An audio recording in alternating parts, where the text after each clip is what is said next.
We are continuing to look at question design, the question design process. So let's go through the example we've mentioned a couple times in the previous videos, talking about, okay, if you were hired by Casa Bonita, which this is a video clip here from South Park, and the people who own who created South Park actually ended up buying this restaurant Casa Bonita, which has been around for forever in Denver, Colorado. It's a restaurant that serves Mexican food, but also has a number of events that you can view, from divers to a band. There's a lot going on to watch, as well as food to eat. So let's suppose that Casa Bonita has hired you to develop a survey about their particular company. So first we would have, what are the research objectives? And we talked before, this is how we will know the research is successful. And what do we want to get out of this? So Casa Bonita wants to figure out how to get more people to come to their restaurant.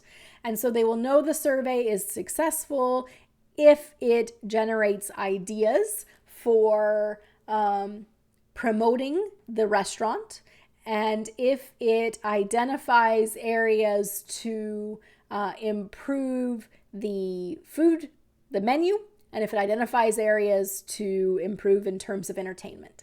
Okay, so maybe those are the research objectives. Data collection method, we're going to survey current customers. At the end of the receipt, we'll have a link where they can go and fill out a survey about their experience. So the idea is we are surveying people who come to the business currently to figure out why they come, so we can figure out what to promote and sell to everyone else, as well as what we could improve to get them to come more often and maybe bring their friends. All right, question response format. We would choose open-ended questions, multiple choice questions as we build the design. And then we would set the question wording and our layout. So let's just go back to layout as we're kind of recapping here, and some examples of our different types of questions. All right, so starting with the screen. So we want to make sure that whoever is responding to the survey is someone who has been to Casa Bonita. So our first question in our survey is, have you been to Casa Bonita in the last month? Yes, no. And if they say no, then we'll say thank you for your time and we will not hear from them anymore. If they say yes, then they're going to go on to the next set of questions. So now we have a warm-up. These are easy to answer questions that get them interested. And so here we might have a question about the activities that they what activities do you participate in when you visit Casa Bonita? And so here would be where you could have a list, check all that apply in terms of what they engage in. And so we have a mariachi band, we have the divers, there's other activities. And so we would have a list of them, in which case they would check the ones that they would participate in. So showing interest in it, and it's simple. Have you ever been involved in any of these? Okay. Your warm-up could even be more simplistic. It could be more yes, no, or, how often do you do something? Give us a number. So you can choose how do you get people engaged, but try to keep it as an easy to answer question. All right. So then, let's just remove that there. There we go. Then we need a transition. So let's transition into questions about food. So we might have a little bit of text that says the next set of questions is about the menu and your experience related to dining at Casa Bonita. You might then have a skip which says, have you, in the last 30 days, have you dined in at Casa Bonita? So we want people who've been eating there, not people who've gotten skipped the dishes and eaten takeout. Okay, so we might have a skip where we skip that section if they haven't done that. And then we would ask questions related to the food. Now we would start with easier questions, and if we go back to the different types of questions that we have, our easiest questions are dichotomous questions, yes or no. Or you have your multiple choice questions. which would be of these menu items, which ones have you tried? And then check all that apply. Or after we get to that, we could have some attitude scales, which is, how would you rate the nachos? How would you rate the fajitas? And so we would go to our scales and we would find, here's one level of satisfaction: extremely satisfied, not at all satisfied. So we could have a list of different menu items and ask how satisfied they are with them. So we could go with that. We could ask about their experiences. So if this was a different section, if this was the section about events and activities, we could ask about their familiarity with the activities. Are you extremely familiar with or not at all familiar with this particular activity at our venue? So we could use awareness or familiarity. We could also ask about their general experience with that activity. Was it more positive? Was it more negative? So we can use these attitude scales again in the section, either the food section or the activity section, right after the more easy questions to answer that are related to that particular topic. Okay. Then we could ask some open-ended questions. We could so in the section about activities, we could say, okay, well, what was your most memorable experience at Casa Bonita? In the open-ended questions for the food section, we could ask them about, what they would like to improve, and they could just write it in.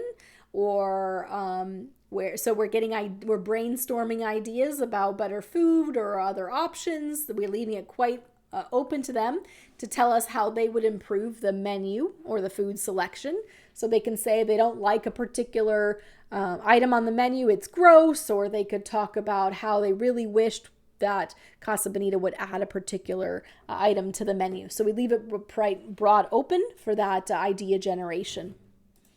All right, so we have within that section on food and within that section on events, we have asked the questions, easier questions at the beginning, more moderate questions in the middle, and then the open-ended questions towards the end of that section.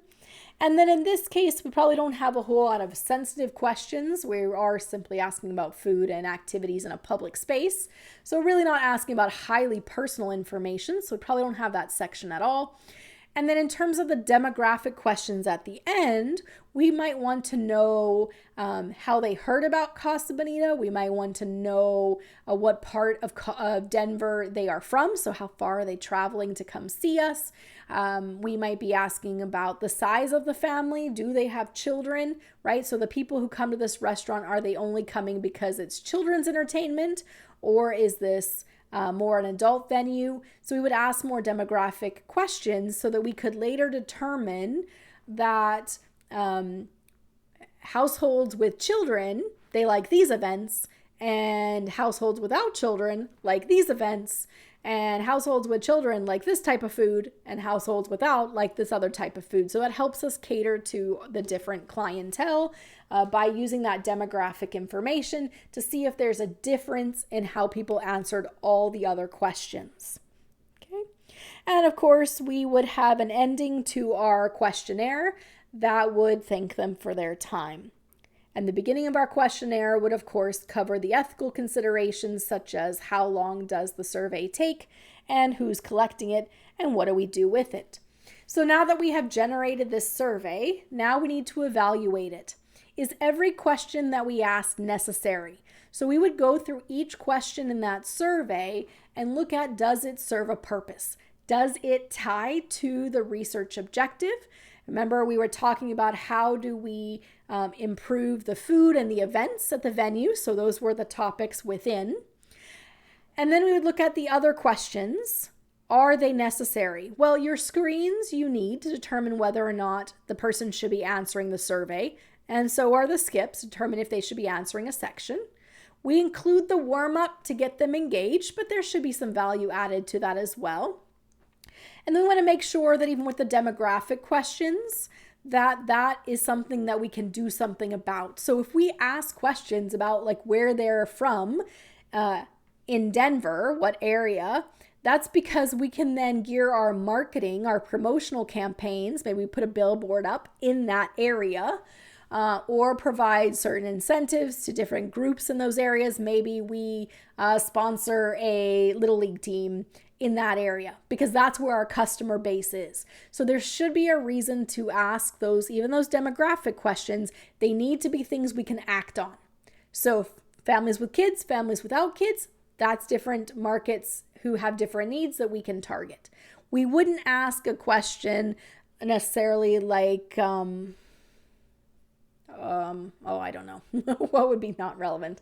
What TV shows do you watch? Which streaming services? Even in those cases, like asking if they use Netflix or Amazon, that could be where you decide to put your ads. If you're going to be using a streaming service that has ads, we could be asking those questions. But let's say that you live in a world where Amazon and Netflix don't have ads, then watching the question or asking a question about which streaming service they use doesn't actually help you. So only ask questions when you can do something with that information, when you find out that particular group thinks a different way than another group. The other things we want to look at is the questionnaire too long? I sent a survey application once to the Research Ethics Board, and I think I wrote that it was like a 10-minute survey. And the response I got back was, no, this is like a 30-minute survey. You need to change that in your initial blurb at the beginning so people are truly giving their informed consent. If it's going to take them 30 minutes, they need to know it's going to take 30 minutes. So that's why you have people test your questionnaire to see how long it takes them. When it comes to paper surveys, 6 to 10 minutes. When it comes to internet surveys, like you're doing it from a link that you got, a QR code, you're clicking on it from an email, 15 minutes. If it's going to be a telephone interview, no more than 20. And again, not only do you need to keep it short, but also you need to be pretty accurate in the guidance that you give the participants. When you say this survey should take 10 to 15 minutes, it really should take 10 to 15 minutes. Okay, so is your questionnaire too long? Are all the questions necessary? And then will the questions accomplish the research objectives? So what I often do is take the survey and list out the objectives, the research objectives from our proposal or from the research request or request for proposal, whatever started this, and number the research objectives. And then go through your survey and write the corresponding research objective next to each question. If there are no questions that are tied to a particular research objective, you need to add questions to your survey. If we have a research objective with no questions, add questions. If we have questions that have no research objective, can you get rid of those questions? If those questions are not a screen, they're not a warm-up, they're not helping with the transition, get rid of them. They should all tie to specific research objectives. So really, print out your research objectives, print out your survey, and make sure that you can map them to each other. So we have gone through here our process in terms of evaluating the questionnaire. After you've gone through this process, if it is one where you are creating it for others, then get your client or the boss or whoever you're building it for to sign off on that survey. Then you can take it further and start handing it out to a small group first, make sure everything's running smoothly, and then implement it full scale. Okay. So we want to be able to design and build the survey so that we can ultimately get to our videos where we start to analyze it. But we'll need to discuss just a couple more things before we can get to full analysis. That includes more detail here on this data collection method. That is our sampling design. How are we going to go about choosing who is going to participate in our survey? Where are we going to find them? And how are they going to be chosen? So we'll in later videos discuss more on this data collection method.